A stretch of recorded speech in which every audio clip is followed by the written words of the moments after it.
자, 가격표가 없는 것들의 가치 혹시 매겨볼 수 있을까요? 예를 들어 태풍 때문에 사라져버린 해변이나 오염된 강처럼 돈으로는 절대 되돌릴 수 없는 것들의 가치를 말이에요. 근데 한 걸음 더 나아가서 우리는 왜 굳이 이런 비극적인 손실에 가격을 매기려고 하는 걸까요? 이번 시간에는 바로 이 재난 및 환경 경제학의 아주 핵심적인 질문, 이 흥미로운 난제에 대해 한번 깊이 파고들어 보겠습니다. 한번 생각해 보세요. 우리가 정말 당연하게 누리는 이 맑은 공기, 주말에 공원에서 보내는 평화로운 하루, 아니면 재난 같은 공중보건 위기 상황에서 꼭 필요한 부작용이 적은 혁신적인 치료법 같은 것들요. 이게 다 우리 삶에 없어서는 안 될 것들이잖아요. 그런데 어디를 봐도 가격표는 붙어 있지 않죠. 바로 이 지점에서 경제학자들의 진짜 고민이 시작되는 겁니다. 네, 경제학에서는 이런 것들을 비시장제라고 불러요. 말 그대로 시장에서 직접 돈을 주고 거래되지는 않지만 우리 사회에 아주 분명한 가치를 제공하는 것들이죠. 예를 들어 정부가 재난 예방을 위해서 수조 원짜리 제방을 쌓을지 말지 결정해야 한다고 해봐요. 그러려면 비용 편익 분석이라는 걸 해야 하는데 바로 이 눈에 보이지 않는 가치를 어떻게든 숫자로 바꿔내야만 합리적인 결정을 내릴 수 있겠죠. 자, 그럼 이 가치를 측정하는 첫 번째 도구를 한번 만나볼까요? 바로 여행 비용법이라는 건데요. 저는 이걸 경제학 탐정이라고 부르고 싶어요. 왜냐하면 사람들이 실제로 어떤 행동을 했는지 그 남겨진 발자국을 쭉 따라가면서 숨겨진 가치의 단서를 찾아내는 거거든요. 이걸 전문용어로는 현시 선호 분석이라고 하는데 그 대표적인 예라고 할 수 있습니다. 핵심 아이디어는 정말 간단하면서도 강력해요. 국립공원 입장료가 공짜라고 해서 그 공원의 가치가 0은 절대 아니잖아요. 사람들이 그곳에 가기 위해서 기꺼이 쓰는 시간과 돈, 그러니까 기름값, 톨게이트비 같은 그 여행 경비가 사실상 가격 역할을 한다는 거죠. 바로 이 통찰이 여행비용법의 출발점입니다. 이 경제학 탐정의 수사 과정은 크게 3단계로 이루어져요. 첫째, 방문객들이 어디 사는지 일단 파악하고요. 둘째, 각 지역에서 공원까지 오가는데 드는 여행 비용을 꼼꼼하게 계산하죠. 마지막으로 이 비용, 즉 가격과 방문율, 즉 수요량의 관계를 그래프에 점으로 찍어서 쭉 연결하면 놀랍게도 그 공원에 대한 수요 곡선이 그려지는 겁니다. 마치 부동산 가격을 분석해서 공기질의 가치를 역추적하는 헤도닉 가격 모형처럼 실제 데이터를 가지고 숨겨진 가치를 찾아내는 거죠. 어떻게 보면 당연한 이야기 같지만 데이터를 보면 이게 아주 명확해집니다. 공원에서 가까워서 여행 비용이 2만 원밖에 안 드는 A구역에서는 방문객이 아주 많죠.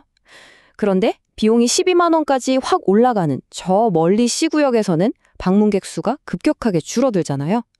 경제학자들은 바로 이 관계를 이용해서 만약 큰 산불 같은 재난으로 이 공원이 사라졌을 때 우리가 잃게 될 연간 휴양가치 전체가 얼마인지 추정해내는 겁니다. 자, 그럼 다음 방법으로 넘어가 볼게요.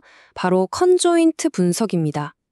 여행 비용법이 과거의 행동을 쫓는 탐정이었다면 이 컨조인트 분석은 사람들의 마음속 우선순위를 파악하기 위해서 아주 신중하게 선택지를 설계하는 설계자에 가깝습니다.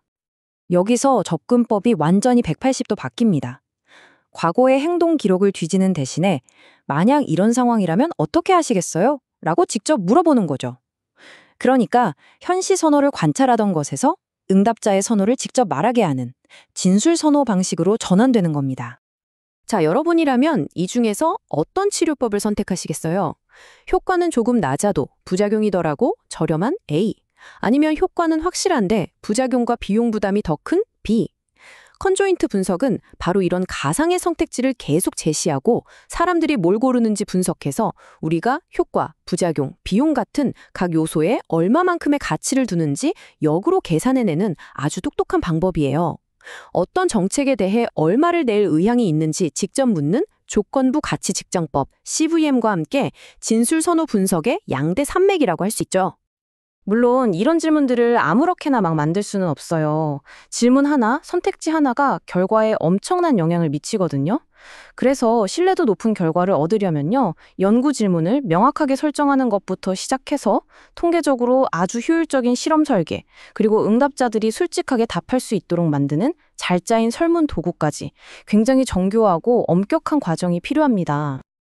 자, 그럼 이제 이 두 가지 방법을 한자리에 놓고 한번 직접 비교해 보겠습니다. 이 둘의 근본적인 차이점이 뭔지 명확하게 짚어보는 시간이죠. 자, 탐정과 설계자의 대결 한번 보실까요? 탐정인 여행비용법은 실제 행동에 기반하니까 결과가 아주 객관적이라는 강력한 장점이 있어요. 하지만 아직 존재하지 않는 가상의 공원이나 정책의 가치는 잴 수가 없다는 명확한 한계가 있죠. 반면에 설계자인 컨조인트 분석은 아직 세상에 나오지 않은 신약이나 새로운 재난 예방 정책의 가치까지도 측정할 수 있는 놀라운 유연성을 가졌어요. 다만 그렇게 할게요라고 말하는 것과 실제로 그렇게 행동하는 건 다를 수 있다는 그런 약점을 안고 있죠. 자, 그럼 이런 좀 학술적으로 들리는 이야기들이 우리 실제 삶과 대체 무슨 상관이 있을까요? 지금부터 이 보이지 않는 가치를 재는 도구들이 현실 세계의 아주 중요한 결정들을 어떻게 바꾸고 있는지 한번 살펴보겠습니다. 새로운 공원을 만드는 게 수백억 원의 가치가 있는 일인지, 특정 항암제의 비싼 약값을 건강보험으로 지원해줘야 하는지, 아니면 댐을 지으면서 포기해야 하는 생태계의 가치가 도대체 얼마인지, 이 모든 결정의 저울 위에는요, 바로 오늘 우리가 살펴본 이런 가치평가 방법론들이 놓여 있습니다.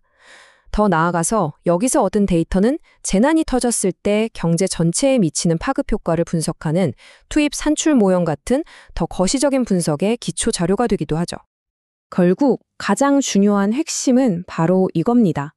이 방법들은요, 돈으로 바로 환산하기 어려운 우리의 소중한 가치들, 예를 들면 건강, 안전, 그리고 자연의 가치를 정책 결정자들이 알아들을 수 있는 언어, 바로 비용과 편익이라는 경제학의 언어로 번역해주는 아주 강력한 통역가 역할을 하는 거죠. 마지막으로 이 질문을 한번 던져봅니다.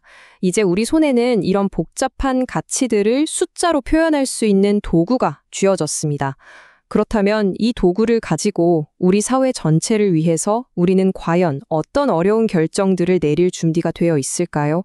한 번쯤 깊이 생각해 볼 문제입니다.